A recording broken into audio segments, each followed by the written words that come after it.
Hello everyone and welcome to the Terraform Homestead. For those of you who are new to our channel, we are an off-grid homestead out in the Sonoran Desert, teaching natural building and sustainable living. This week, we are continuing on our tiny house renovation, cob, plaster, paint, and basically turning it into a permanent house on our land. Last several weeks, we've gotten our cob done, our plaster done. This week, it is time for paint and clean up and to see the final reveal of this beautiful, beautiful building. So with that, let's get into this build.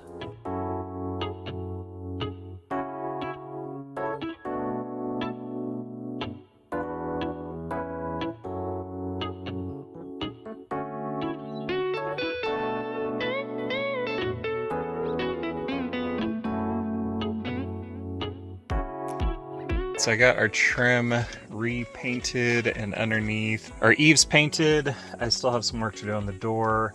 The windows seem to clean up pretty well. I need to just get some clean water over here, but I think I can clean these off without having to repaint them, which will keep that like nice burnt look on there. And yeah, next up is the exciting part and getting the stain on the walls. So I have this concrete stain that I'll be using for this. I used it for our workshop, which that was a cement plaster versus lime plaster.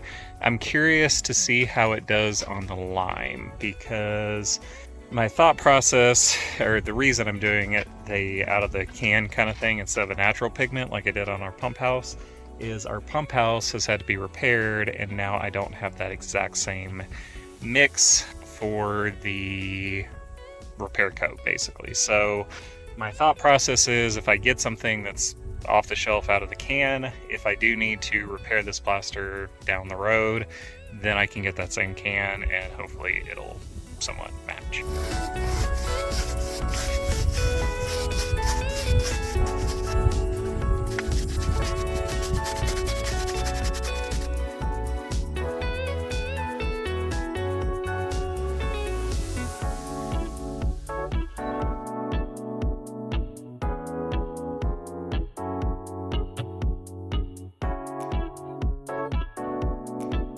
Alright, so I got our first coat on, and to be totally honest, I hate it. I hate it. It looks like an Easter egg. It's horrible. The splotchiness and stuff that's going on and the paint streaks and stuff, that's totally normal with this product for the first coat, just because different areas of the plaster are going to have different amounts of grain versus lime versus whatever, and so it'll soak up a little bit differently. You're supposed to do like 3 or 4 coats on this. Came back over here and did a second coat of just what I had left in the can. Still hate it. So what I was going for was more of a gray with like a slight blue undertone versus a blue. Fortunately, I have to get another can anyways, because the one can did 1 coat. This is supposed to be 3 or 4 coats.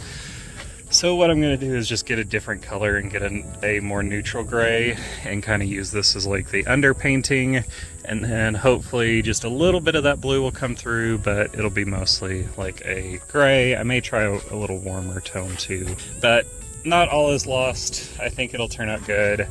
I just need to get another can of paint when I go into town today. We're trying cinnamon stone, which I feel like should come with like some icing or something, and we're gonna see how this looks over the blue and hope for the best.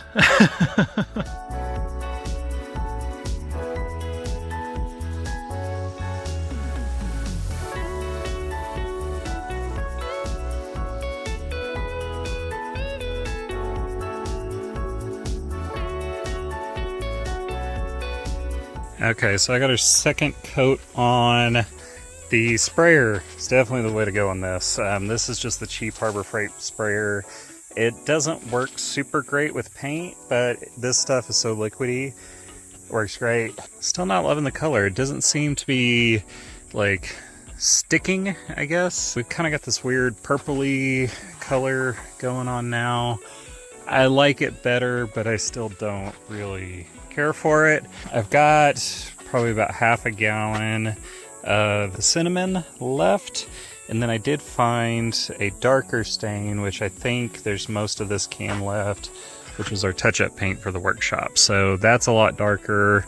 I'm just gonna keep spraying it until I get it to a place that I like. I really hope I don't have to come back with paint on this, just because I don't like the way paint looks on plaster, because it kind of fills in all that texture that you get with the plaster and just kind of really takes the life out of it. But also, yeah, I don't love this. I don't love the colors so far, so we're just gonna get back at it and see what happens.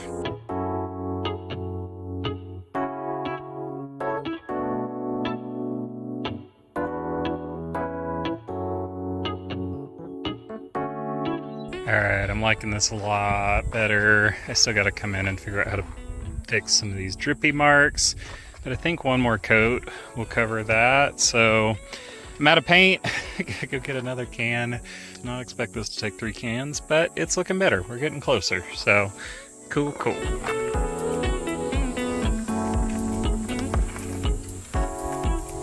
Good morning, everyone. It is already a nice hot day out here, middle desert in almost July.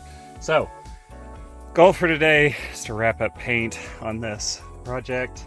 I have a darker color yet still to basically cover, hopefully, what I don't like up to this point. This will be matching what the shop is. I'm hoping it will soak in nicely because this will be our 5th coat of this concrete stain. I don't think I'll be doing concrete stain again. I think I would definitely switch back to the earthen pigments in the lime wash. It seems to be sticking a lot better than concrete stain. We're going to get to it and hopefully get this done before the worst of the heat hits for the day.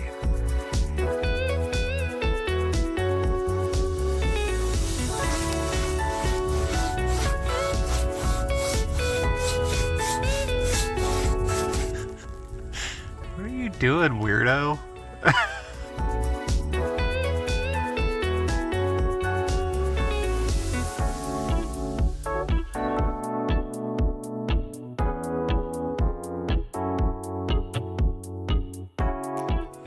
All right, done with painting.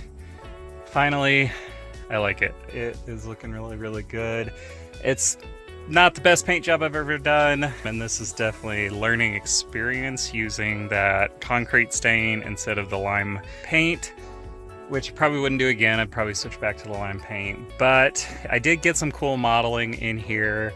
This is why I like using stain over paint. I don't really like paint because it just flattens everything out and just like sucks the life out of it. So I want to take you guys around and kind of show you what we got going. It's super interesting how like the lime took to the stain in different ways, even though we were using like the same sand and lime batch and all that kind of stuff. I think it's just the way it gets mixed and if it gets mixed more or less or whatever. So this, you can kind of see a lot of that modeling.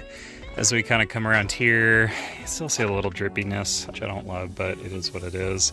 I did come over all of our window frames with that with that same concrete wash stain, and that actually helped clean everything up while still kind of keeping that detail, which I think looks really nice. It kind of gives it that old tombstone desert vibe. And then yeah, coming around, let's see, I like this color a lot better.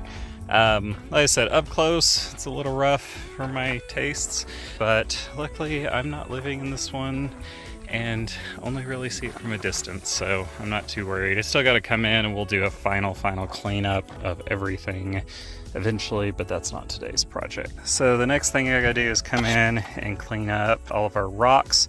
We do have a ton of this plaster still left on there, which is actually intentional, because you can see here I'm a messy painter and a lot of that paint will just land on that overflow of the lime and stain the lime instead of the rocks, because it is a pain. See right here with to get this stain off the rocks, basically you have to take an angle grinder to the rock and it's messy and a pain. So